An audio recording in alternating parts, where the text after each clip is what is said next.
riktig god morgen.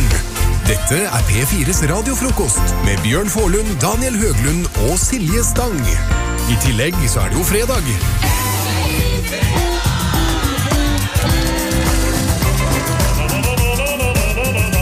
Det fredag, og det betyr at Christer kommer til oss om en halvtimes tid. Og det passer fint, jeg altså så sulten.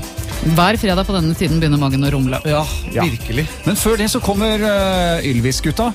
Vi må passe litt bedre på enn vi gjorde sist. Det skal sies at sist så var vi I Tromsø. Ja, vi var det. Så da de kom hit til studio, så bare overtok de, sånn som vi kan høre her.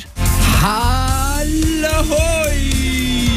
God dag alle som sitter der hjemme og hører på P4.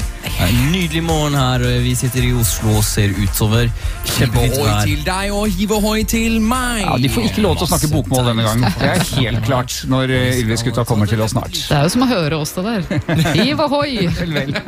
13 minutter over 8 Breakfast in America og Supertramp. Og vi har fått besøk av revyartistene, talkshow-vertene, radioprogramlederne og nå også ute med debutalbum Bård og Vegard Ylvis og dere. Velkommen hit. Hallo. Tusen takk. Takk. Dere jo veldig velfriserte og ordentlig som vanlig. Jeg så på det siste TV-programmet deres, så gikk dere og nappet folk I skjegget. Ja. Men dere slurver ikke med barberinger, slik som Daniel for eksempel her. Daniel jo litt ruskete, ser jeg. Ja, generelt, ja, vil jeg si. Du litt ruskete, du også? Ja, jeg barberer meg ikke sånn helt glatt så veldig ofte, vil jeg si. Jeg har begynt å gå over til trimming. Ok. Fordi at folk tenderer til å vil ha litt grann lengde på det.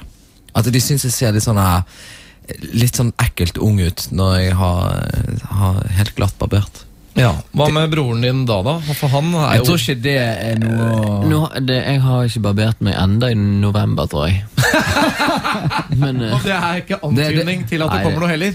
Alt kommer ut på hodet. Ja, det vil si en sånn glattbarbert november-kampanje. Ja. Det veldig fascinerende dette barberpratet til dere menn. Det værpraten. Dere må gjennom den. Ja. Da har vi gjort unna det. Ja. Men jeg må jo si at det jo helt riktig. Dere ser jo ufattelig unge ut til begge å være for øvrig trebarnsfedre. Det preger jo ofte morgenen. Hvordan det hos dere? Det travelt? Nei, jeg har jo så voksne barn nå. Så hvor voksne da? Jeg har en 13-åring og en 10-åring da, som står så tidlig opp som dette her. Så de holder på for seg selv og går masse på meg at jeg må få gjort ting. Vegard har jo fremdeles så unge barn at han jeg har nettopp fått en ny en. Jeg fikk en ny en I sommer. Altså, det har jo på en måte tatt noen skritt tilbake igjen, vil jeg si. Den frokostfreden der, den har fått en ny dimensjon. Det kan vel kanskje tyde på da, og dere har jo vært sammen med konen deres ganske lenge også, at dere kanskje litt ute av trening når det gjelder sjekkereplikker.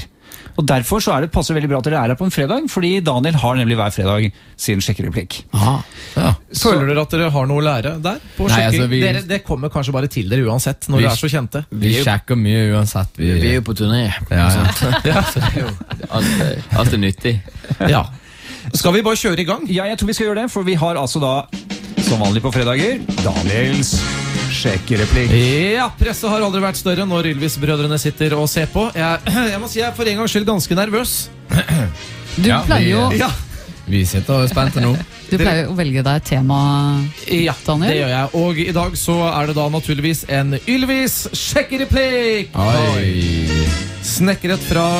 Ja, dere kan gjerne være litt mer entusiastiske. Takk.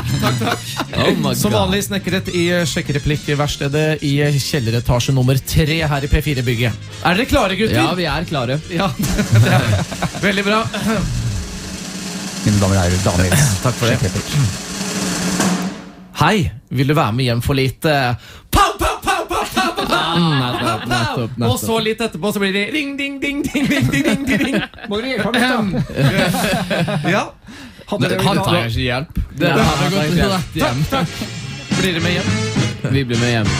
Godt. Men var det for å sjekke opp oss, eller var det for å bruke på andre? I utgangspunktet for andre, men åpen for alt. Hvis dere har lyst til å bli med hjem, så det greit altså. 2014, du får vel neppe med begge hjem. Nei, Såpass ned i fleksible. K3, kanskje. Så tolerante er de ikke, som du vil høre på låta som vi straks skal få høre fra Ylvis debutalbum. Ja da, de tåler nøtter disse to, men ellers så er dette paret ute i litt trøbbel. Den ene tåler ikke laktose, den andre ikke gluten, og den nyeste låta til Bård og Vegard Ylvisåker, som er her i studio nå. Har dere noen sånne problemer, eller? Du, jeg er ikke spesielt god på melk. Det må jeg innrømme. Ok. Nei, hva skjer da? ikke heller. Men det er ikke sånn, det er ikke krise, men man kjenner at liksom, nei. Men det er jo ikke mange som tåler melk, som voksne.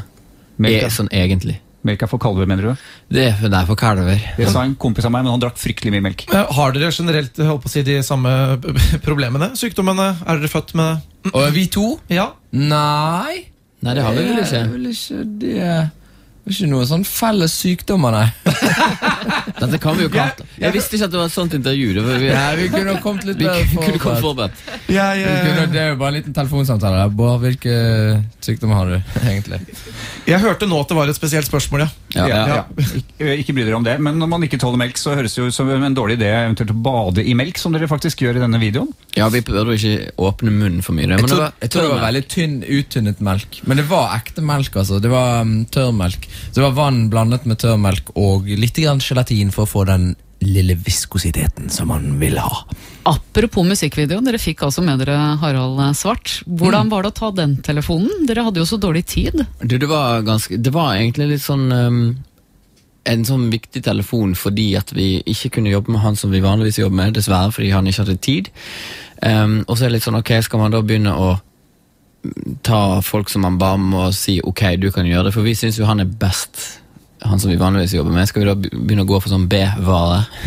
Som sånne Hollywood-regissører er. Nei, og så tenkte vi, hvorfor ikke bare liksom sikte så høyt vi kan, og vi hadde jo møtt Harald så vidt før rundt omkring, men aldri jobbet med han. Så ringte og sa, du, dette er jo helt idiotisk, du har sikkert ikke tid, jeg vet ikke hvor du er i verden, alt mulig sånt, men vi skal lage en musikkvideo, den skal være ferdig om 2 uker.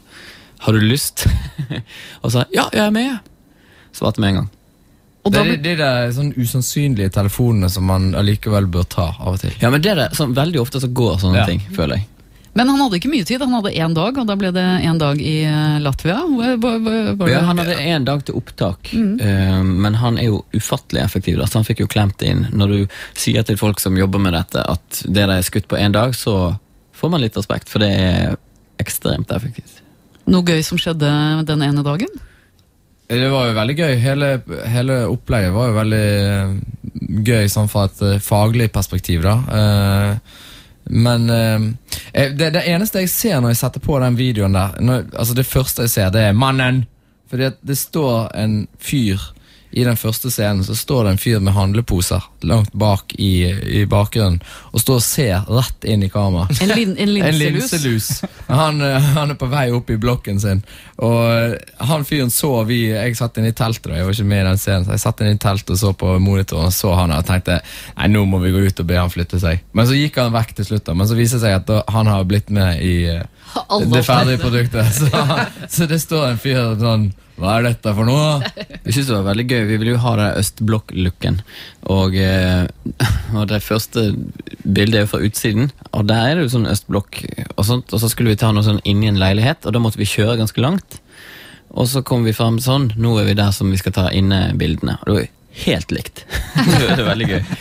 Men jeg må si, Harald Svart som da har regissert her, og så er det Stargate som har produsert, men dette er jo bare en av utrolig mange låter og videoer som dere har laget, og dette kjempeshowet som dere hadde før i år i Spektrum, hvor dere hadde liksom hundrevis av tassister og sveia 1 million i pyro og flash og så videre. Hvordan orker dere som gi så utrolig mye hver gang? Når det liksom, det holder vel med å gjøre litt enkelt. Men det er jo litt sånn også når man jobber med, eller det er jo gøy, vi holder på med dette fordi vi synes det er gøy, og når vi jobber med sånn fellestrekker med Stargate og Harald Svart, det er jo at de er jo der de er fordi de er så ufattelig begeistret for det de holder på med, sånn at de gir jo sånn gass, de synes jo det er så kult, og når du er liksom hos Stargate så kanskje vi lager en låt til, og kanskje vi kommer igjen, og det er jo derfor det har blitt så mange sanger i år for eksempel, fordi at det bare ble mye. Og det er jo derfor sånn på Spektrum, og vi liker jo liksom å skru alle brytere på 11. Det er jo da det er gøy. Det var utrolig imponerende i hvert fall. Så det var en Takk. kjempeopplevelse den gang. Vi visste jo det på forhånd at vi kom til å liksom, det var ikke vits i å tenke at her skal vi komme ut med en solid bunnlinje, for å si det sånn. Så vi hadde en sånn målsetning om at vi skulle sitte igjen med nok penger til en PlayStation hver. Og den har dere kjøpt? Nei, den røk. Vi fikk beskjed 2 uker før premiere at gutter, den PlayStation blir ikke noe av. Derimot så er det blitt album som kom nå for et par dager siden. Debutalbumet til Ylvis, så gratulerer med det. Tusen takk. Det er 1 minutt til nyhetene, men vi leser at dere skal ha pause. Det er ikke helt tilfelle, skjønner jeg? Dere er på'n igjen etter jul. Ja. Vi jobber nå med ting, vi. Vi skal ha juleferie, hvis det er det de sikter til med pausen. Jeg vet ikke. Jeg tror det var gøyere å skrive at vi skulle ha pause. Det sto svært i avisen at det virket som liksom, det neste året så hører vi ikke noe særlig fra Ylvis. Jeg tror de hadde bestemt seg litt på forhånd, akkurat de som skrev den saken. Men vi skal nå fortsette å jobbe, i hvert fall. Kos dere med det. Takk. Tusen takk. Skal vi gjøre det samme, og god jul når den tid kommer. Ylvis-brødrene i studio kan jo eventuelt smake litt på brød til Christer, hvis de